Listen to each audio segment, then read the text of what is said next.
Hi friends, ఈరోజు మనం 8th class maths text book నుండి ఫస్ట్ చాప్టర్ రేషనల్ నెంబర్స్ నుండి ఎక్సర్సైజ్ 1.3 ఎక్స్ప్లెయిన్ చేసుకోబోతున్నాము. ఇందులో థర్డ్ బిట్ ఎక్స్ప్లెయిన్ చేయలేను, first bit second bit explain చేశాను.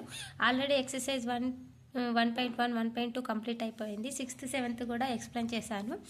ఈ 8th క్లాస్ కంప్లీట్ ఆఫ్టర్ మన 9th క్లాస్ నైన్త్ క్లాస్లో రియల్ నెంబర్స్ ఉంటాయి. 8th క్లాస్లో రేషనల్ నెంబర్స్ ఉంది కదా, దాని కంటిన్యూషన్ రియల్ నెంబర్స్ ఉంటుంది. అది కూడా మనం ఎక్స్ప్లెయిన్ చేసుకుందాము ఈ వీడియోలోనే.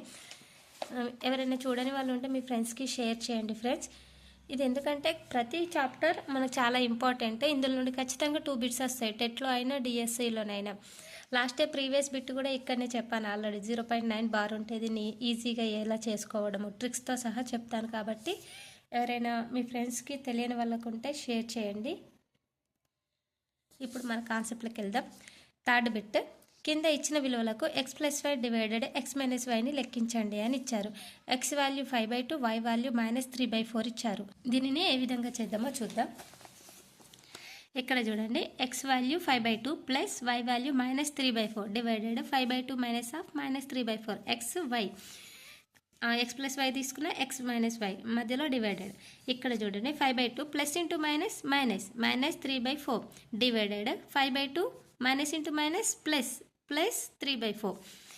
ఇక్కడ ఎల్సిఎం 4, ఇక్కడ కూడా ఎల్సిఎం 4 కాబట్టి డివైడెడ్ 4 వేసుకొని, ఇక్కడ 2 ఉంది కానీ 2తో మల్టిప్లై చేస్తే 4 అవుతుంది కాబట్టి 2 × 2 పైన కూడా 2 × 2 5 × 2 -4ని 4 1s కాబట్టి పైన కూడా 3 1s 5 × 2 -3 × 1 డివైడెడ్. ఇక్కడ ఎల్సిఎం 4 కాబట్టి 5 × 2 3 × 1 వేసుకున్నామా. 5 2s 10 -3/4 డివైడెడ్ 5 2s 10 +3/4 10 - 3 7/4 డివైడెడ్ 10 + 3 13/4. ఇక్కడ 17/4 డివైడెడ్ 13/4. దీన్ని ఏ విధంగా చేయాలంటే మనం ఇంటూలోకి మార్చుకోవాలంటే భిన్నం తారుమారు అవుతుంది. కాబట్టి 7/4 ఇంటూ 13/4 ఉండేది 4/13 వేసుకున్నాం. ఇంటూ పెట్టుకొని తారుమారు వేసుకున్నాం. అవి ఎలా వేసుకున్నాక 4 గెట్ క్యాన్సిల్ అవుతుంది. న్యూమరేటర్ డినామినేటర్లో ఉంది కాబట్టి ఆన్సర్ ఈ 7/13. అలానే నెక్స్ట్ ప్రాబ్లం, x = 1/4 y = 3/2. ఇది ఈ విధంగా x+y x-y. x+y అంటే 1 + 6. ఆల్రెడీ ఒక ప్రాబ్లం ఎక్స్ప్లెయిన్ చేసుకున్నాం కాబట్టి ఇది ఈజీగానే ఉంటుంది, ఒకసారి చూడండి. నెక్స్ట్ ఫోర్త్ బిట్ ఇది ఇంపార్టెంట్. -13/5 మరియు 12/7ల మొత్తానికి -30/7 మరియు -1/2ల లబ్ధంచే భాగించండి అని ఉంది. దీన్ని ఏ విధంగా చేయాలో చూద్దాం. బోత్ మీడియంస్ యూజ్ అయ్యేలా తెలుగులో ఎక్స్ప్లెయిన్ చేస్తున్నాను, ఇక్కడ ఇంగ్లీష్లో ఉంది. Divide the sum of -13/5 and 12/7 by the product -13/7 and -1/2. Some of -13/5 and 12/7. Some of అంటే అడిషన్ చేయాలి. -13/5 + 12/7 అడిషన్ చేస్తే ఇక్కడ ఎల్సిఎం 7 × 5 35. 35 నీకు ఇక్కడ 5తోని 5 7తో డివైడ్ చేయాలి, ఇంటూ చేయాలి. 7ని 5తో ఇంటూ చేయాలి. చేసామా. న్యూమరేటర్లో చేసుకోవాలి, డినామినేటర్లో చేయాలి కాబట్టి 13 × 7 + 12 × 5. ఇక్కడ -13 × 7. ఓకేనా, -13 × 7. ఆఫ్టర్ 31 + 13 7s -91 + 60 కాబట్టి -31/35. The product of -13/7 and -1/2. వీటిని ప్రోడక్ట్ చేయాలి అంటే ఇంటూ చేయాలి.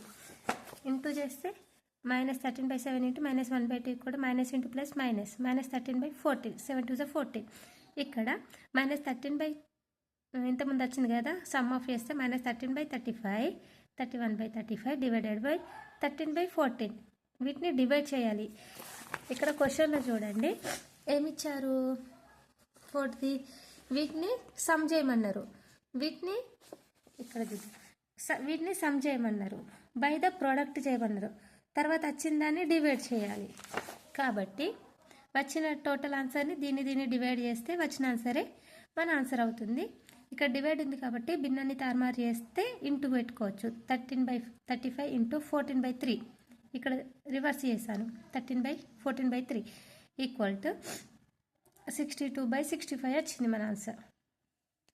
ఇక్కడ 7తో క్యాన్సిల్ అయింది, ఒకసారి చూడండి. 7 2s 14, 7 5 is 15, 31 2 is 62, 5 13 is 65. Answer is ఇలా.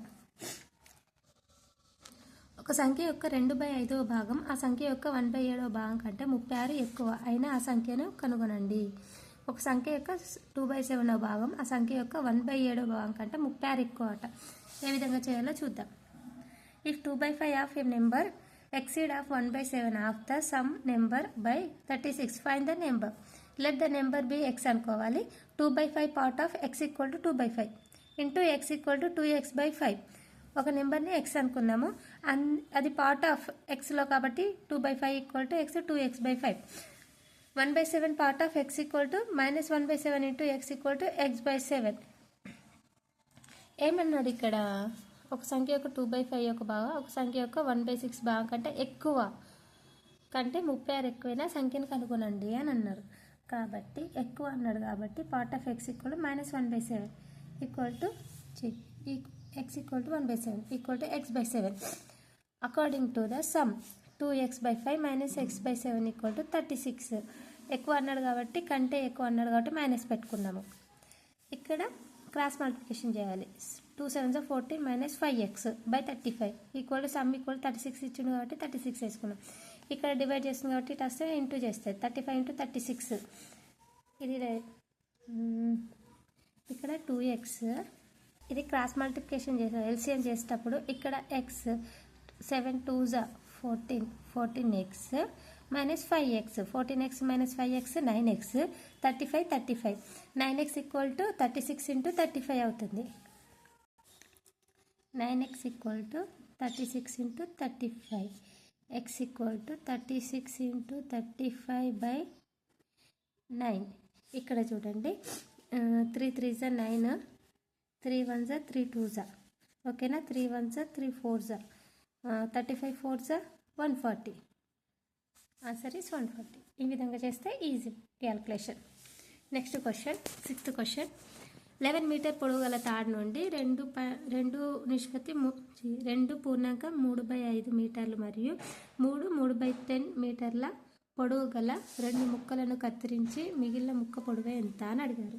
ఇటువంటి క్వశ్చన్సే కాంపిటేటివ్ ఎగ్జామ్స్ వస్తుంది కాబట్టి కొంచెం జాగ్రత్తగా చూడండి. ఇట్లా ఎలా చేయాలో అర్థం కాదు ఫస్ట్ చూసిన వెంటనే. కాబట్టి ఒకసారి 1కి 2 సార్లు క్వశ్చన్ చదివితే మనకి ఈజీగా అర్థమవుతుంది. 11 మీటర్ల పొడవు గల తాడు నుండి 3/5 మీటర్ల మరియు 3/10 మీటర్ల పొడవు గల 2 ముక్కలుగా కత్తిరించి మిగిలిన ముక్క పొడవు ఎంత అని అడుగుతున్నాడు. 11 మీటర్ల తాడుని ఇట్లా 2 భాగాలుగా కట్ చేసినాక మిగిలినది ఎంత అని అడుగుతున్నాడు. కాబట్టి the length of the remaining rope అని అడుగుతున్నాడు. 11 ఉంది, 2 పార్ట్స్గా కట్ చేసిండు. రిమైనింగ్ రోప్ ఎంత అని అడిగిండు. కాబట్టి ఏం చేయాలంటే 11 మైనస్ అంటే రోపు మొత్తం 11 మీటర్స్, దాన్ని 2 పార్ట్స్గా కట్ చేసినాం. ఈ కట్ చేసింది నుండి మొత్తం నుండి కట్ చేసింది తీసేస్తే మిగిలిన రోప్ ఎంతనో మనకు తెలుస్తుంది. కాబట్టి 11 మైనస్ 2 into 3/4 ప్లస్ 3 into 3/10. దీన్ని అడిషన్ చేసి దీన్ని తీసేస్తే మనకు రిమైనింగ్ రోప్ ఎంతనో మనకు తెలుస్తుంది. కాబట్టి 11 మైనస్ ఇది మనము డైరెక్ట్ వేసుకున్నాం కాబట్టి ఇక్కడ నేను కొంచెం క్లియర్గా వేస్తే 11 minus 5 2 10 10 plus 3 13 by 5 plus 10 3 30 30 plus 3 33 by 10. ఈ స్టెప్ తర్వాత నెక్స్ట్ ఏం చేయాలంటే 11 మైనస్ ఇక్కడ ఎల్సిఎం 10 ఉంది కాబట్టి టోటల్ 10 వేసుకొని 10 రావాలంటే దీని దేంతో 2తో మల్టిప్లై చేయాలి. 5 2 10 కాబట్టి మీద కూడా 10 13 2 26 ప్లస్ 33. ఇది డైరెక్ట్ స్టెప్. ఇక్కడ ఈ స్టెప్ ఒకటి మిస్ చేశారు కాబట్టి నేను మళ్ళీ చేశాను. ఓకేనా. నెక్స్ట్ ప్రాసెస్ ఇక్కడ చూడండి 11 మైనస్ 26 ప్లస్ 33 by 10 ఉంది కదా. 26 ప్లస్ 33 ఎంత అవుతుందో ఇక్కడ డైరెక్ట్ చేశారు. 1 మైనస్ 59 by 10 ఈక్వల్ టు ఇక్కడ ఏం లేదు కాబట్టి 1 ఉన్నట్టు కదా. ఎల్సిఎం 10 కదా, దీన్ని కూడా 10తో ఇంటూ చేసి పైన కూడా 10తో ఇంటూ చేద్దాం ఎల్సిఎం. కాబట్టి ఇక్కడ మన √10 ఈక్వల్ టు ఇక్కడ 10తో చేయాలి. ఇక్కడ 11 మైనస్ 1/59/10 కాబట్టి 11 ఇంటూ 10 ఏమవుతుంది 1100 మైనస్ 59 ఇక్కడ 59 110 మైనస్ 59/100 ఈక్వల్ టు 110 మైనస్ 59 అంటే ఎంత 51 వస్తుంది బై 10. దీన్ని ఏ విధంగా చేయాలంటే 5 ఇంటూ 1/10 ఇది చేస్తే ఇక్కడ 10 5 50 50 plus 1 51 meters. The length of the remaining rope is ఇంత 5 మీటర్ల 1/10 మీటర్స్. 7th క్వశ్చన్ 7 ఇంటూ 2/3 మీటర్ల పొడవు గల ఒక గుడ్డ ఖరీదు 12 3/4 అయినా 1 మీటర్ గుడ్డ ఖరీదు ఎంత? ఇక్కడ చూడండి 7 మీటర్ల 7 ఇంటూ 2/3 మీటర్ల పొడవు గల ఒక గుడ్డ ఖరీదు ఇంతనట 12 3/4 రూపాయలు అయినా 1 మీటర్ గుడ్డ ఖరీదు ఎంత అని అడుగుతున్నాడు. దీని విలువ ఎంత అయితే ఒక గుడ్డ ఖరీదు ఒక క్లాత్ ఖరీదు ఎంత అని అడుగుతున్నాడు. కాబట్టి ఆన్సర్ మనం చూద్దాం. The cost of 7 into 2/3 meters. దీన్ని ఏ విధంగా రాసుకోవచ్చు 3 7s 21 plus 2 23/3 metres of cloth ఎన్ని రూపాయలు ఇన్ని రూపాయలు. దీన్ని ఏ విధంగా చేస్తారు 12 4s ఎంత 48 కదా 12 4s 48 ప్లస్ 3 51 కదా 51/4 రూపీస్. కాబట్టి 23 మీటర్స్కి 51/4 రూపీస్. 1 మీటర్ ఈక్వల్ టు ఎంత అని అడుగుతున్నాడు. The cost of 1 meter. దీన్ని ఏం చేయాలి అంటే 51/4 డివైడెడ్ 23/3 ఈ విధంగా చేస్తే వస్తుంది. దీని నుండి తీసేస్తే మనకు 1 మీటర్ ఖరీదు అనేది వస్తుంది. దీన్ని ఈ విధంగా తీసేయాలంటే 51/4ని ఇక్కడ డివైడెడ్ ఉంది కాబట్టి మనకి ఇంటూ కావాలంటే భిన్నాన్ని తారుమారు చేయాలి. 51/4 ఇంటూ 3/3 తారుమారు చేసుకున్నాం. ఇలా చేసుకున్న తర్వాత 51 ఏదైనా క్యాన్సిల్ ఉంటే క్యాన్సిల్ చేసేయాలి, లేకుంటే అలానే రాసేయాలి. క్యాన్సిల్ లేదు కాబట్టి అలాగనే రాసేస్తున్నాం. 51/3 equal to 153. 4 into 23 equal to 92 equal to answer is 1.66 metres.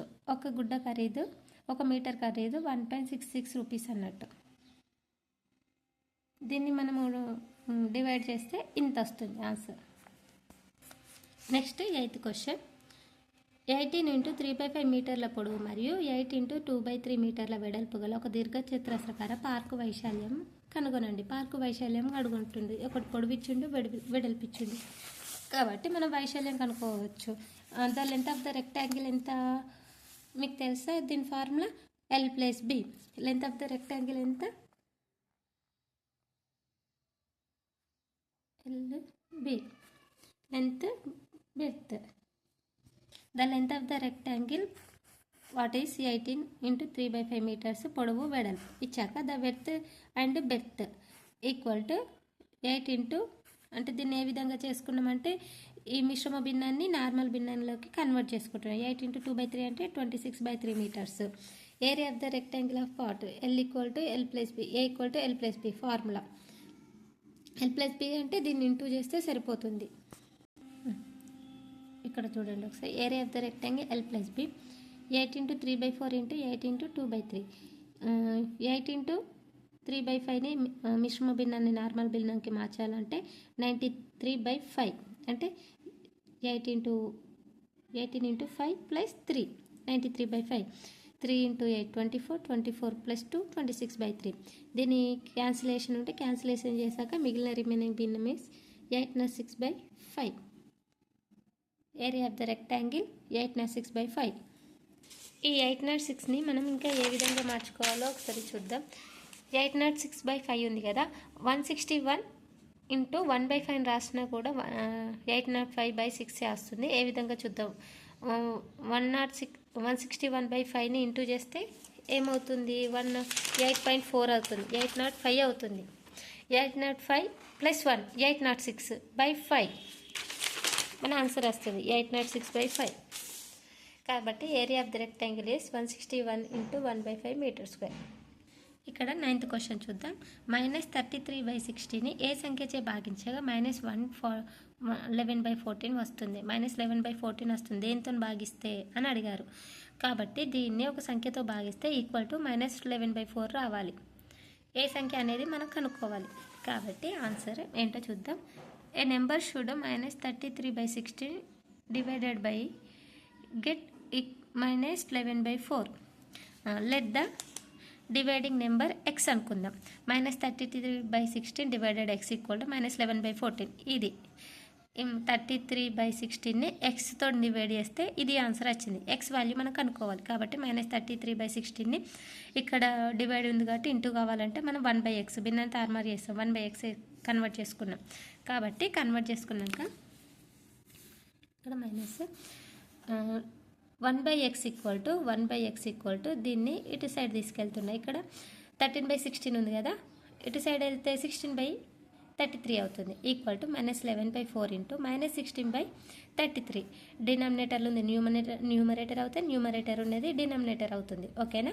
1/x equal to ఈ విధంగా వచ్చేసింది. ఇక్కడ క్యాన్సిలేషన్ ఉంటే క్యాన్సిలేషన్ చేసుకోవాలి. ఇక్కడ చూడండి 4 1s 4 4s 11 1s 11 3s remaining into minus plus అవుతుంది. ప్లస్ 4/3. 1/x equal to 4/3. మరి x ఈక్వల్ టు ఏమవుతుంది? x విలువ కావాలంటే భిన్నం తారుమారు అవుతుంది. ఇక్కడ x ఈక్వల్ టు 3/4 అవుతుంది. 1/x డివైడ్లు ఉంది కాబట్టి మనకు x వాల్యూ కావాలంటే ఇక్కడ భిన్నం అనేది తారుమారు అవుతుంది. ఓకేనా. x equal to 3/4. Next 10th question. 64 మీటర్ల పొడవు గల ఒక బట్ట నుంచి సమాన పరిమాణం గల 36 ప్యాంట్లు తయారు చేసిన ఒక్కొక్క ప్యాంటు తయారు చేయటకు ఎంత పొడవు గల బట్ట అవసరము? 64 మీటర్ల పొడవు గల ఒక బట్ట నుంచి సమాన పరిమాణం గల 36 ప్యాంట్లు తయారు చేసిన ఒక్కొక్క ప్యాంటు తయారీకి ఎంత బట్ట, ఒక్క ప్యాంటు తయారీకి ఎంత బట్ట అవసరం అవుతుందో మనం కనుక్కోవాలి. చూద్దాం. ఇఫ్ 36 చూద్దాం, ఆన్సర్ చూద్దాం డైరెక్ట్. టోటల్ లెంత్ ఆఫ్ క్లాత్కి ఎంత? 64 metres. Number of trousers equal to 36. The cloth required for each trouser equal to అడిగాడు. Total length of the cloth ఇంత ఉంది, ఒక్కదానికేమో 36 అవుతుంది, ఒక్కొక్క దానికి ఎంత అవుతుంది అని అడిగాడు. కాబట్టి మనం ఏం చేయాలంటే 64/36 డివైడ్ చేస్తే రిమైనింగ్ ఎంత క్లాత్ వస్తుందో అది దాన్ని మళ్ళీ ఇప్పుడు దీన్ని డివైడ్ చేయాలి. డివైడ్ చేస్తే ఎంత వస్తుందో అది the length of the cloth required for the each pant ధర అవుతుంది. ఓకేనా. 64/36 ఈక్వల్ టు క్యాన్సిలేషన్ చేయాలి. 4 9s 36, 4 1s 4 6. 4తో క్యాన్సిలేషన్ చేసాం, మిగిలింది 16/9. కాబట్టి 16/9ని డివైడ్ చేస్తే 1.7 మీటర్లు అవుతుంది. The length of the required cloth is 16/9 equal to 1.7 metres. Okay. Next 11th question.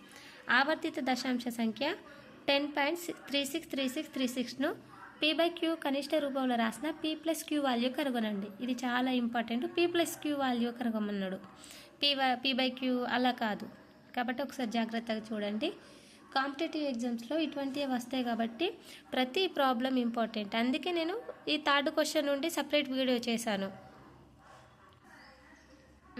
When the given number equal to 10.363636. కాబట్టి నౌ ఎక్స్ ఈక్వల్ టు ఇంత value, ఇది x value. X equal to 10.3636. This is equation 1. Both sides 100తోని మనం multiply చేయాలి. 100x 100 into x 100 into 10.3636. Now 100 into x అంటే 100x. దీన్ని 100తోని multiply చేస్తే 2 digits అనేది ముందుకు జరుగుతుంది. కాబట్టి 10.36 ఉండేది 1036 పాయింట్ అవుతుంది. 1036 కాబట్టి 3636 1036 అయినాక 3636. ఇది ఈక్వేషన్ 2. నౌ ఫ్రమ్ ఈక్వేషన్ 2 - 1 దీన్ని మైనస్ చేయాలి. 100x equal to 1036 3636. x equal to 10.3666. కాబట్టి 100లోకి వెళ్ళి 1x పోతే 99x. 1036లోకి వెళ్ళి 10 పోతే 1026. 3636 00. నా ఇక్కడ చూడండి ఎక్స్ వాల్యూ కనుక్కోవాలి కదా. ఎక్స్ ఈక్వల్ టు ఏమవుతుంది? 1026/99 అవుతుంది. కాబట్టి ఎక్స్ ఈక్వల్ టు 1026/99. దీన్ని క్యాన్సిలేషన్ చేయొచ్చా చూద్దాం. x = 1026ని క్యాన్సిల్ చేస్తే 114/11 వచ్చింది కదా. ఇందులో p value by q value, p value 144, q value 11. కాబట్టి p + q 114 + 11 కాబట్టి 125. p + q అడిగిండు, ఇక్కడికే స్టాప్ చేయలేదు కాబట్టి p + q = 114 + 11. ఇది అండి ఈరోజు answer. Last question completed. Next ఇక్కడ 0 అకర్ణీయ సంఖ్యల సంకలన తత్సమాంశం, అకర్ణీయ సంఖ్యల సంకలన తత్సమాంశం 0, అకర్ణీయ సంఖ్యల గుణకార తత్సమాంశం 1. ఇది ఇంపార్టెంట్. ఇక్కడ మనము ఎగ్జాంపుల్ ప్రాబ్లమ్స్ కూడా ఎక్స్ప్లెయిన్ చేసుకున్నాము. డైరెక్ట్ వేలో ఎలా చెప్పాలో నేను ఆల్రెడీ ప్రీవియస్లో ఎక్స్ప్లెయిన్ చేశాను. x = 15.732 అంటే 32కి బార్ ఉంది కాబట్టి ఇది డైరెక్ట్గా p/q రూపంలో ఎలా మార్చుకోవాలో చెప్పాను కదా. ఇక్కడ చూడండి 1.732, 32కి బార్ ఉంది కాబట్టి ఏం చేయాలి, ముందు మొత్తం సంఖ్య వేసుకోవాలి. 15732 వేసుకొని మైనస్ బార్ ఉన్నది కాకుండా రిమైనింగ్ లెటర్స్ రాసుకోవాలి. 157 బార్ ఉంది కాకుండా పాయింట్తో సహా, పాయింట్ లేకుండా మిగతా మొత్తం రాసుకోవాలి 157. ఇక్కడ ఓన్లీ బార్ ఉన్న వాటికి డివైడ్లో 99 రాసుకోవాలి. ఎన్ని సంఖ్యలు బార్ ఉన్నాయి అన్ని 9లు రాసుకోవాలి. పాయింట్ ముందు ఒక సంఖ్యకు బార్ లేదు కాబట్టి అది 0గా కన్సిడర్ చేయాలి. 0 పెట్టుకున్నాం. ఇక్కడ చూడండి 15732 మైనస్ 157 తీసేస్తే 15575 వచ్చింది. 15575/990. మన ఆన్సర్ కూడా అంతే. ఇది డైరెక్ట్ ప్రాసెస్ అన్నట్టు. ఇలా బార్ పాయింట్ తర్వాత 3 డిజిట్స్కి బార్ ఉంటే, 2 డిజిట్స్కి బార్ ఉంటే ఏ విధంగా చేయాలో అది కూడా చెప్పాను. ఇక్కడ చూడండి 1.47 ఉంది, 7కి బార్ ఉంది, 1 డిజిట్కే బార్ ఉంది కాబట్టి ఒకటి డినామినేటర్లో 9 రాసుకోవాలి. చూడండి మొత్తం 47 వేసుకొని -4 బార్ లేనిది మైనస్ చేసి /9 వేయాలి. బార్ ఉంది కాబట్టి ఒక నెంబర్కే బార్ ఉంది కాబట్టి ఒకటే 9 వేసుకోవాలి. 47 - 4/9, 47 - 4 43/9. ఆన్సర్ వచ్చిందా? ఇక్కడ చూడండి 43/9, 43/9. 2 లైన్స్లో అయిపోయింది ఆన్సర్. ఇక్కడ కూడా 0.54 బార్, 2 డిజిట్స్కి బార్ ఉంది కాబట్టి 54, ఇక్కడ సంఖ్యలు ఏం లేవు కాబట్టి 54/99. డైరెక్ట్ స్టెప్ చూడంగానే ఆన్సర్ వచ్చిందా? వచ్చింది. ఇదంతా కాకుండా ఈజీ ప్రాసెస్గా ఇక్కడ చూడండి 0.4 బార్ ఇక్కడ 4/9, 0.5 బార్ అంటే 5/9.